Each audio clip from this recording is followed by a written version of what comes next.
Hello नमस्कार मित्रों, RS coaching classes के यूट्यूब चैनल पर आप सभी का बहुत बहुत स्वागत है। मित्रों, आज जो अपना सेशन रहेगा वो जैसे टेक्निकल में अपने चल रहा था चार्ज, तो चार्ज का जो चैप्टर है वो फिनिश हो गया था। देन उसके बाद में अपने सेकंड चैप्टर लिया है मित्रों, इसको सेकंड चैप्टर मान सकते हैं, वो है पदार्थ, जिसको बोलते हैं मेटल। ठीक है मित्रों, तो मेटल को शुरू करने से पहले मित्रों जो भी अपने चैनल पर नए बंदे हैं वो चैनल को लाइक और सब्सक्राइब करें, और जो पुराने भाई हैं वो ज्यादा से ज्यादा शेयर करें ताकि अधिक से अधिक बच्चों तक ये सूचना पहुंच सके।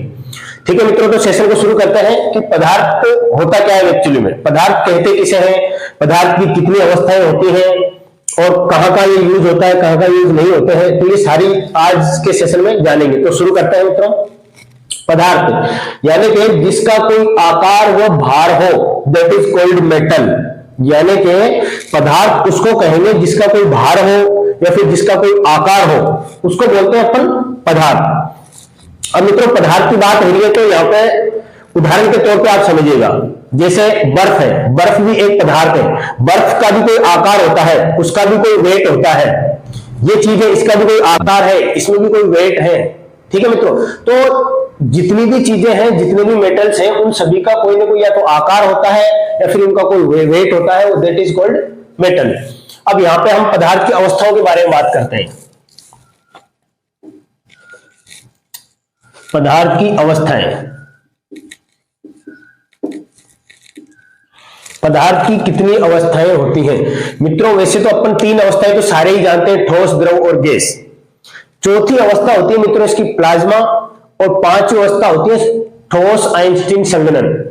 तो तीन जो अवस्थाएं होती है ठोस, द्रव, गैस, उनके बारे में थोड़ा कुछ टॉपिक्स जानेंगे और डिटेल से एनालिसिस करेंगे अपन। प्लाज्मा अवस्था क्या होती है, कहां पे इसका यूज होता है, कहां पे इसका यूज नहीं होता है, और ठोस आइंस्टीन संघनन पांचवी जो अवस्था होती है वो क्या होती है, इसके बारे में आज अपन डिटेल से चर्चा करेंगे मित्रों।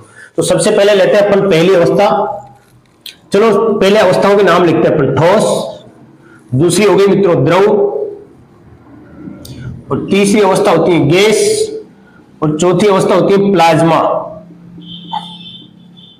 और मित्रों इसी क्रम में पांचवी अवस्था जो होती है ठोस आइंस्टीन संघनन। ठोस आइंस्टीन संघनन, संघनन को मित्रों बोलते हैं कंडेंशन। ठोस आइंस्टीन संघनन।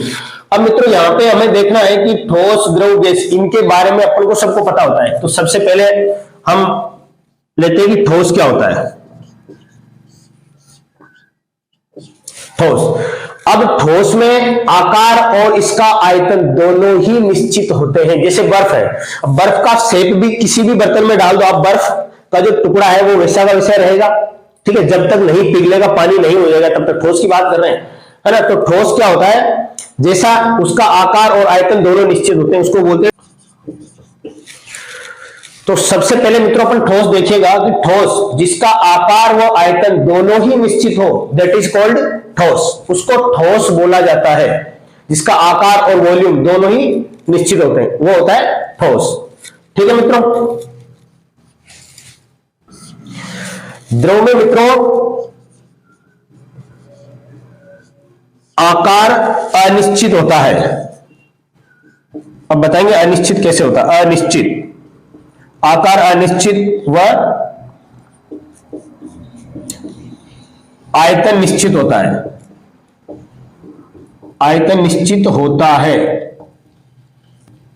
की बात करते हैं। द्रव में आकार अनिश्चित होता है और आयतन निश्चित होता है। अब देखिए, पानी लो आप, पानी को जैसे मान लो मैंने लोटे में भर रखा है, तो लोटे का शेप धारण कर लेगा। ठीक है, उसी पानी को अगर मैंने कोई चौड़े बर्तन में रखा तो चौड़े बर्तन में पूरा फैल जाएगा, तो उसका आकार निश्चित नहीं हुआ ना मित्रों। जिस भी बर्तन में अपन पानी को डालेंगे वो उसी का शेप ग्रहण कर लेता है। ठीक है, लेकिन उसका जो वॉल्यूम होता है, उसका जो आयतन होता है, वो तो फिक्स होता है, वो निश्चित होता है।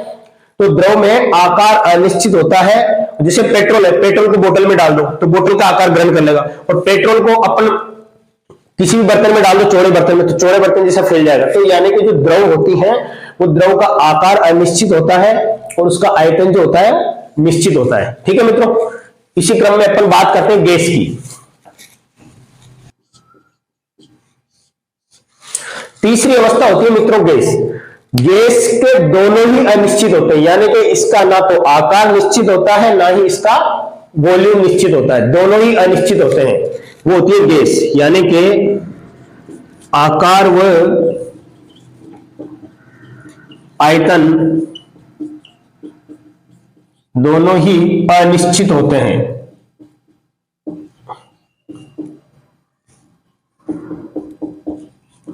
तो मित्रों गैस किसको बोलेंगे?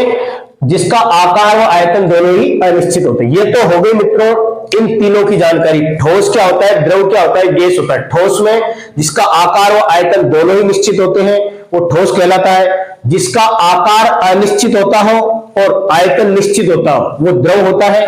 और जिसके दोनों ही अनिश्चित होते हैं, ना तो उसका आकार निश्चित हो ना उसका आयतन निश्चित हो, ठीक है मित्रों, दैट इज कॉल्ड गैस, उसको गैस बोलते हैं। अब मित्रों आज अपन जो मेन रूप से पढ़ने वाले हैं चौथी और पांचवी अवस्था। चौथी अवस्था होती है इसकी प्लाज्मा और पांचवी अवस्था होती है इसकी ठोस आइंस्टीन संघनन। तो मित्रों आज अपन जो एनालिसिस करेंगे सबसे अच्छे तरीके से वो होती है प्लाज्मा। प्लाज्मा अवस्था होती क्या है एक्चुअली। नेक्स्ट अवस्था की बात करते हैं मित्रों अपन प्लाज्मा, ठीक है। चौथी अवस्था जो होती है वो प्लाज्मा। अब प्लाज्मा एक आयनिक गैस का रूप होता है मित्रों। अब आयन का मतलब तुम्हारे समझ में आ रहा, आयनिक को इंग्लिश में बोलते हैं आयोनाइज्ड। और आयोनाइज्ड के अंदर मित्रों होता है आयन।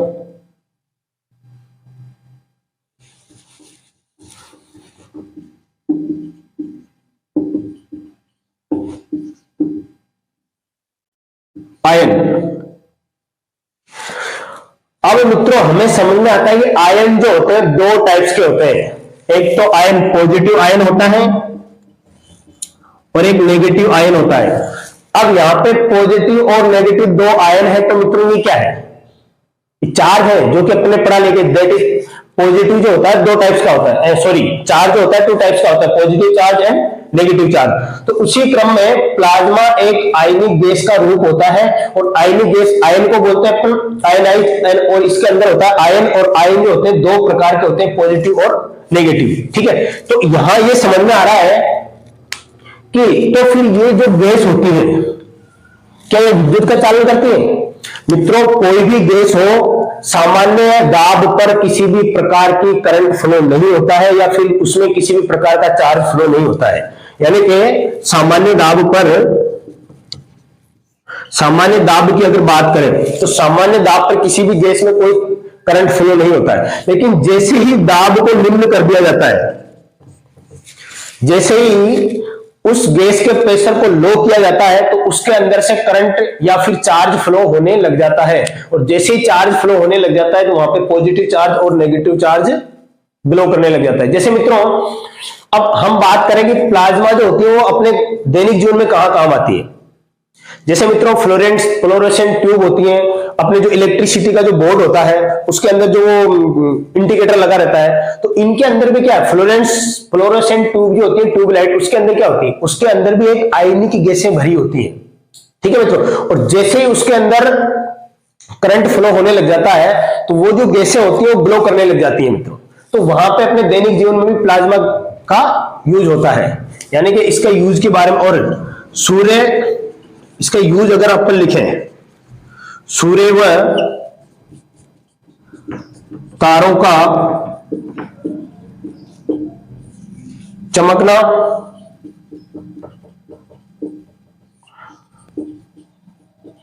प्लाज्मा अवस्था में आता है। क्वेश्चन आ सकता है मित्रों यहाँ पे कि सूर्य व तारों का चमकना पदार्थ की कौन सी अवस्था का उदाहरण है, तो यहाँ पे प्लाज्मा अवस्था का उदाहरण है, ठीक है मित्रों। एक क्वेश्चन और हो सकता है मित्रों, देखिएगा मैंने कहा कि गैस में भी करंट फ्लो होता है, ठीक है ना। यानी कि कब होएगा, जब सामान्य दाब पर किसी भी गैस में कोई करंट फ्लो नहीं होता है, जैसे गैस का प्रेशर लो करेंगे तो उसके अंदर क्या होगा, करंट फ्लो होने लग जाता है, क्योंकि उसके अंदर आयनिक गैसें हो जाती है तो ग्लो करने लग जाती है और उसमें चार्ज फ्लो होने लग जाता है, ठीक है मित्रों। तो किसी भी गैस में जब करंट फ्लो हो रहा है तो क्या चुंबकीय पदार्थ चुंबकीय क्षेत्र से प्रभावित होती है? बिल्कुल होती है मित्रों। जहां पर भी करंट फ्लो होता है वो चुंबकीय क्षेत्र से प्रभावित होती है। यानी कि चुंबकीय क्षेत्र से प्रभावित होती हैं। मित्रों ये भी क्वेश्चन आ सकता है इसमें कि वो कौन सी अवस्था है जो चुंबकीय क्षेत्र से प्रभावित होती है, तो वो होती है मित्रों प्लाज्मा अवस्था। तो मित्रों प्लाज्मा अवस्था में किस प्रकार से क्वेश्चन बन सकते हैं? पहला क्वेश्चन तो यही होता है कि पदार्थ की चौथी अवस्था कौन सी है? पदार्थ की चौथी अवस्था होती है प्लाज्मा। और प्लाज्मा अवस्था जो होती है प्लाज्मा और कुछ भी नहीं है मित्रों, एक प्रकार की गैस ही होती है। प्लाज्मा एक आयनी गैस का रूप होता है और आयनी गैस जो होती है उसके अंदर आयन्स होते हैं और आयन में पॉजिटिव और नेगेटिव 2 टाइप्स के आयन होते हैं। हमने देखा सामान्य नॉर्मल अवस्था में किसी प्रकार का इसमें कोई करंट फ्लो नहीं होता है और उस प्रेशर को अगर लो कर दिया जाए तो वहां पे फिर क्या होता है, करंट फ्लो होने लग जाता है, चार्ज फ्लो होने लग जाता है और चार्ज फिर पॉजिटिव और नेगेटिव 2 टाइप्स का होता है। ठीक है, सूर्य व तारों का चमकना भी प्लाज्मा अवस्था के अंतर्गत आता है। चुंबकीय क्षेत्र से प्रभावित होती है। घरेलू जीवन में अपनी यूज जैसे अपनी ट्यूबलाइट ले लो और इलेक्ट्रिसिटी बोर्ड का जो वो इंडिकेटर होता है उसके अंदर भी कोई प्लाज्मा अवस्था यूज होती है। ठीक है मित्रों, तो आज ये चौथी अवस्था आपने देखी। नेक्स्ट अवस्था है इसकी लास्ट जो है 5वीं अवस्था की मित्रों बात करते हैं अपन बोस आइंस्टीन संघनन, जिसको शॉर्ट में बोलते हैं बीईसी, बोस आइंस्टीन कंडेंशन। ठीक है मित्रों, अब इसमें 5वीं अवस्था में मित्रों ये बताया गया है कि अगर कम घनत्व वाली गैस को, अगर कम घनत्व जिसकी डेंसिटी लो है उस गैस को अगर निम्न ताप पर रखा जाए, कम ताप पर रखा जाए तो उसकी जो अवस्था होती है, उसका जो फॉर्मेशन होता है वो चेंज हो जाता है। जैसे मित्रों उदाहरण से समझते हैं अपन एक, उसी को इन्होंने क्या बोला, बोस आइंस्टीन संघनन बोला है। जैसे अपन दूध गर्म कर रहे हैं मित्रों, ठीक है, उसमें ताप लगा रहे, तो जैसे दूध गर्म होता है, जैसे दूध गर्म होता रहेगा तो यहां पे जैसे मान लो ये अपना कोई जार है, ठीक है, इसके अंदर यहां तक दूध भरा हुआ है ना, इसको हम गर्म, इसके ऊपर एक ढकनी लगी हुई मित्रों, ढक्कन लगा हुआ है। ठीक है, अब इसको जैसे अपन गर्म करेंगे तो यहां से क्या पानी की बूंदी जाएगी ऊपर, ठीक है, गैस बन के ऊपर जाएगा, पानी नहीं जाएगा मित्रों, गैस। तो ये गैस की बूंदें जो होती है इसके ऊपर जमा होती है, ढक्कन लगा होता है इसके ऊपर। और जैसे ही फिर मित्रों अपन दाब इसके ताप को कम करते हैं, जैसे इसके ताप को कम करते हैं तो ये गैस की बूंदें किसका रूप धारण कर लेती है, पानी बन जाती है मित्रों। तो उसकी फॉर्मेशन में चेंज हुआ ना, यानी कि कम घनत्व वाली गैस को निम्न ताप पर रखा जाए, पहले क्या होगा, टेम्परेचर ज्यादा था, अब टेम्परेचर को लो कर दिया जाए तो उसकी अवस्था में क्या होता है, चेंज हो जाता है। यानी कि मित्रों पहले वो क्या थी, पहले गैस थी, गैस के बाद में किसमें कन्वर्ट हो गई, पानी में, और उसी को तो क्या बोलते हैं, कंडेंशन बोलते हैं। यानी कि पदार्थ का एक अवस्था से दूसरी अवस्था में चेंज होना, दैट इज कॉल्ड कंडेंशन। ठीक है, तो ये 5वीं अवस्था के बारे में खुद चल रही है, बोस आइंस्टीन संघनन। तो मेरे ख्याल से मित्रों आज हमने पदार्थ की 5 अवस्था के बारे में जान लिया, ठोस क्या होता है, द्रव क्या होता है, गैस होता है, और प्लाज्मा अवस्था क्या आती है, और बोस आइंस्टीन संघनन क्या होता है। ठीक है मित्रों, तो आगे के सेशन में अपन जो भी इसके आगे टॉपिक है उनके बारे में चर्चा करेंगे। आज इतना ही काफी है, तब तक के लिए दीजिए इजाजत। जय हिंद, जय भारत, बहुत बहुत धन्यवाद।